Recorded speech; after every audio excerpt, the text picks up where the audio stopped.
Alright, what up, y'all? It's Metaphor back for more to kick the road. Representing everyone's view and non-verse. We're going to do a video on Aquarius in the 8th house, which is Cancer rising series. Cancer being initiating, creating new ways of feeling and, feeling these emotions, a bit of an intuitive energy.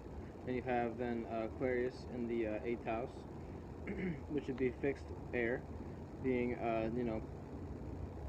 stable upon one's logic and way of communicating. Maybe a bit of a rebellious energy due to communicating in their own way. So to say, you're having a conversation, and this individual tends to stay on their subject and what they want to speak on. So with this 8th house being here, you're going to be wanting to transform your ways of communicating. So your way of communicating being your third, 7th, and 11th house. Aquarius representing this 11th house would be a square here.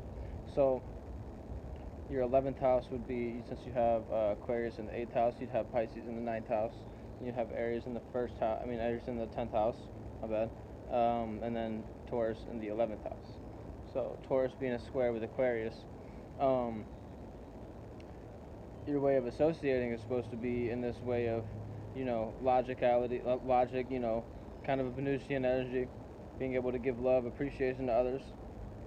And then your 8th house being a way you want to transform, but it's this transforming of this association. So you may transform your, areas of people your groups of people you associate with. You see what I'm saying? This may be transformed. You may be around larger groups, and then you may be actually using this group setting to, really initiate and create your deep passions. You see what I'm saying? This 8th house nature, behind the scenes, secrets, and sacred matters. So your sacred matters are actually this way of communication as well.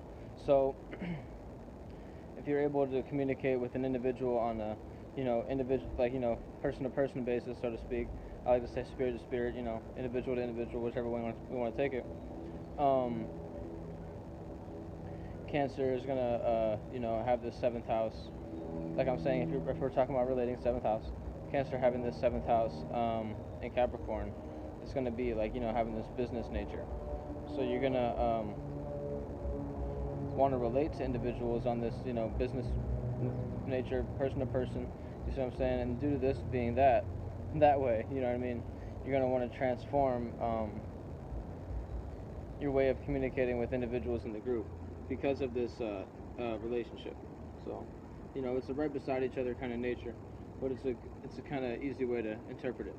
So a way that you could sextile this energy is would be obviously your 6th house and your 10th house. Your 6th house being your routine and pattern, your 10th house being your status, your way you're seen on the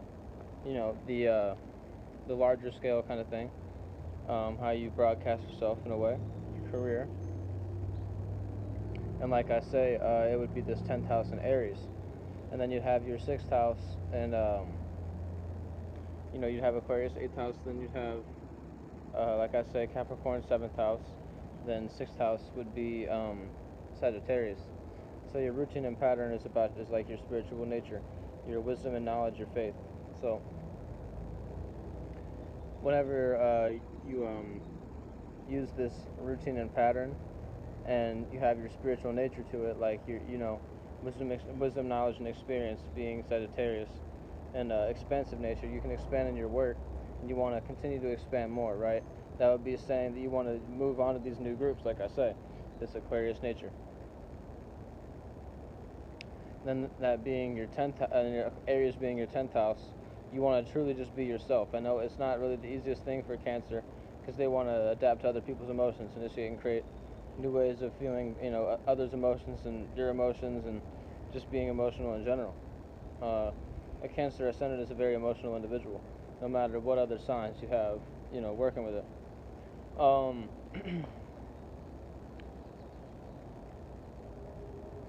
And Aries being here, you want to truly broadcast yourself as an individual, being your,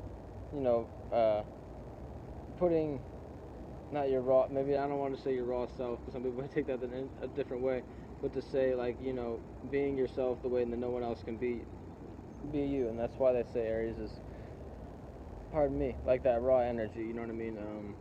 It's a fire that some people see as like, oh man, that's his burn is so bright that it's almost kind of nerve-wracking in a way. You see what I'm saying? Some people see it as you know, creating nervousness around them. You see, this is a bit of a tangent, but this is kind of why you have Aries being the sextile with Gemini, and it can, create too much energy, and Gemini kind of make Aries nervous. Like, look, you know what I mean? It don't even make sense.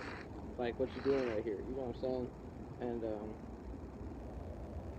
Aries is just like, why are you gonna judge me about what I'm doing? Why are you doing this, that, and the third? And then Gemini's like, oh yeah, you're right. You know what I'm saying? And that's where that sextile can kind of just even out. But if Gemini gets to talking too much, it's almost an L for anybody trying to tell Aries what to do in general. But yeah, it's one other thing I could say about it. It's not always about your sextiles and your trines. You can tap into your oppositions as well. Like I say, when I was speaking on your seventh house, you see what I'm saying? If you want to be in a relationship, opposition house to your personality. So boom, yeah, holla back at me, y'all. You know what I'm saying? Keep on, doing some videos. We almost finished with the series. You know what I'm saying? Finishing up the the third of it. You know what I'm saying? Because I finished the fourth house, and then fourth to the eighth house. You know what I'm saying? And now it's eighth to 12th house. You know what I'm saying? So holla at me. Much love, y'all.